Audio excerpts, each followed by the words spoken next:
hey everybody, 650 Eve here. Welcome home to the channel. I'm at Rahal Ducati Cleveland because if you saw my last video, my Panigale V4 R had some sort of clutch issues. Now, I thought the clutch was completely fried. Come to find out, thanks to some of you people in the comment section, it might not be fried at all. So in a second, I'm going to step to the back and our good buddy Kyle and Jason are going to inspect the clutch and possibly fix it without having to entirely replace the device. So we definitely have some wear in there. Jason, you're back here more than I am. What's your opinion on this? It's getting there. I would probably recommend the replacement of it just simply because of the notching. I don't know how well we can see that, but what we're looking at, guys, trying to find something to point with, is if you look at the top side here, you can see all these notches right in there. And you know, usually in a wet clutch, you get a lot less of that because this is a dry clutch. We see that wear a lot, happen a lot faster. Yeah. So I would say, Ebe, I'm probably with Jason here. I'd probably recommend a replacement. You're at what, 60? 4,000. 4,000? Yeah. I thought you were over 6. I must be getting you mixed up with Frank. No, yeah, I'm at 4,200 change. 4,200. You know, that's a little bit less than I'd expect to see. But we know with how you ride these bikes, doing all the smackdowns, everything, you're not necessarily easy on a clutch. No. So I would say that it's probably pretty normal wear. Bike's in pretty good shape. Yeah. Those are in good shape? Yeah, I don't see any bluing, any hot spots. Still got decent life left on them, but if you're gonna replace baskets, I always replace plates with it. Well, you know, guys, I would love to get more mileage out of this thing. I mean, do you think that I can get maybe 2,000 more miles out of it in the condition it looks now? You know, I think you could. I think you definitely could. I've seen them way worse. Yeah, we've seen these things after, you know, 10 or 15,000 miles, and they're way worse than this. Yeah. If you want us to put back together, yeah, I think you probably could get some more mileage out of it. Okay. But I'd say definitely something we're probably going to be thinking about sooner rather than later. Okay. Ducati says on average that people, you know, we should be inspecting this about every 6,000 miles. Okay. You know, you said we're about 4,200? Yep, 4,200, yeah. So to get another 1,800 miles out of this, yeah, I'd say that's probably doable. That's what I wanted to hear. Okay. That'll save me some coin.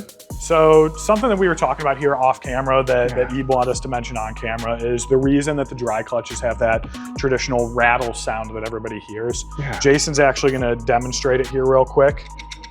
You can see how the clutch rocks back and forth like that. Yeah.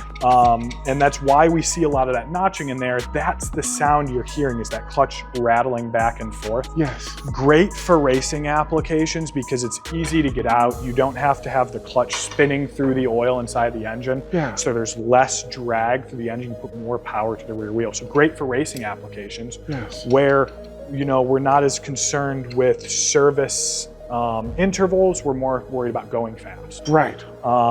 In a wet clutch, you don't hear that because the oil muffles a lot of that chatter. Doesn't wear on the clutch as much because it's got that oil in between the plates that stop that. Yeah. So that's why the dry clutch sounds like it does. You'll see wearing more on one side of the clutch plates than the other based on how the firing order is on each engine. So if any engine has a dry clutch, it's going to kind of be different on every one. We will tend to see more wear on one side of the basket than the other. Phenomenal information. Thank you. Yeah.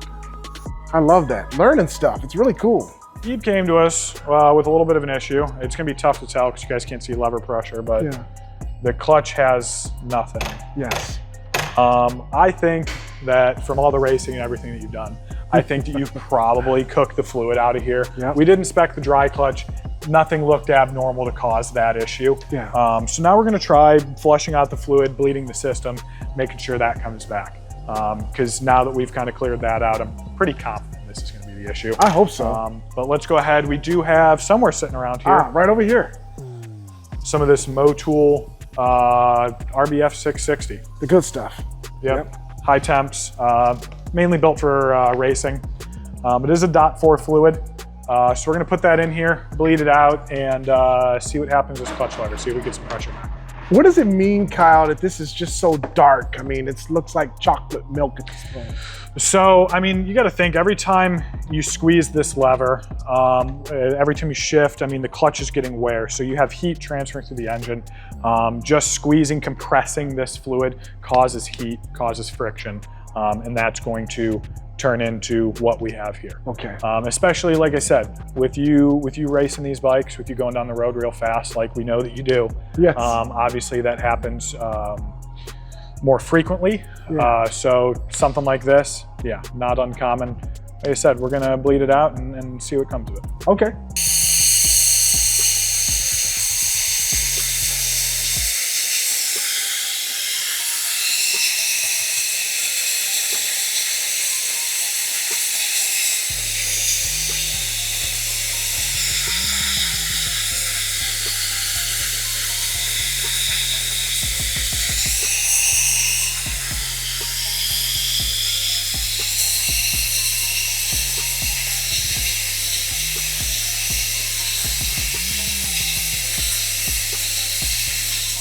Got pressure.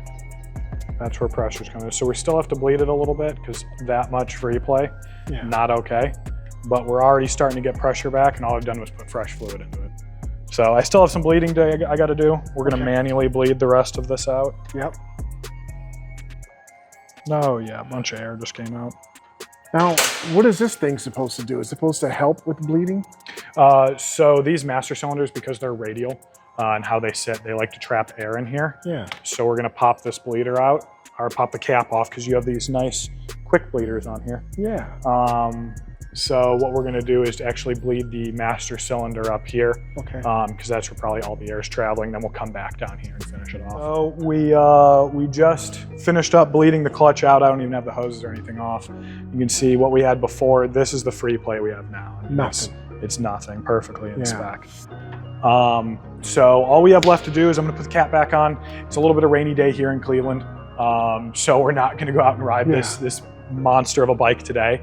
Yep. But what we will be doing is tomorrow, when it's a little bit nicer, I'm gonna go run it, about 7-mile test ride is what we do on these. Yep. So we're gonna take it a 7-mile test ride, make sure everything feels good in the clutch during that test ride, let it sit probably on its side stand, and I'm gonna come back over, I'm gonna pop both this bleeder open and that bleeder open one more time.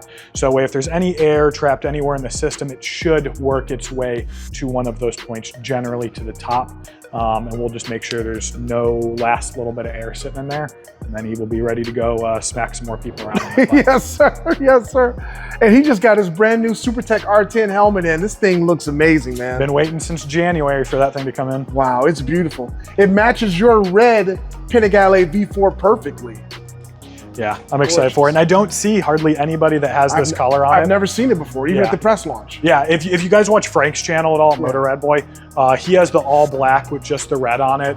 Has the red come around. I originally had one of those on order, and I was like, you know what? I'm seeing everybody getting this helmet, and I like this just as much. Yeah, So I like it better. Yeah, I switched over to this, and I'm really happy. Now that I see it in person, like you said, it just pops, stands out a lot. I'm gonna have to copy you and get one for myself because it matches my Multistrada V4 RS and the V4R. So I know that Jason wrote it and Kyle signed off that the bike is in perfect condition since he made the adjustments to the clutch, but now it's my turn to put it on the filthy streets and actually confirm that, because I haven't ridden this bike since I collected it from Rahal Ducati Cleveland.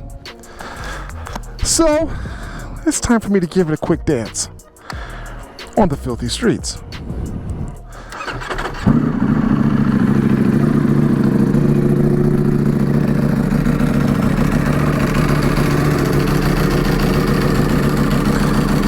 It sure is beautiful, I will tell you that.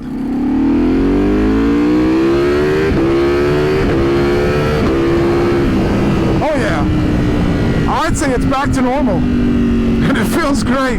I'd say the clutch feels back to normal. In fact, better than normal, because it's amazing now.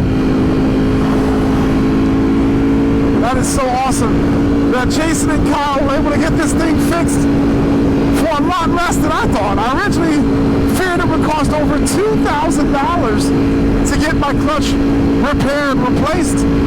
Turns out it's less than $300 for the service they perform to get this beautiful beast back to normal, and I love it. It's a great bike. And yes, guys, 4,166 miles on the bike with the original dry clutch. Who knows how many more miles I'll be able to obtain on this beautiful, beautiful machine. I'm hoping for 6,000 smackdown miles out of my dry clutch. Comment below if you think I'll reach 6,000 miles on the original clutch on this beast. Fingers crossed.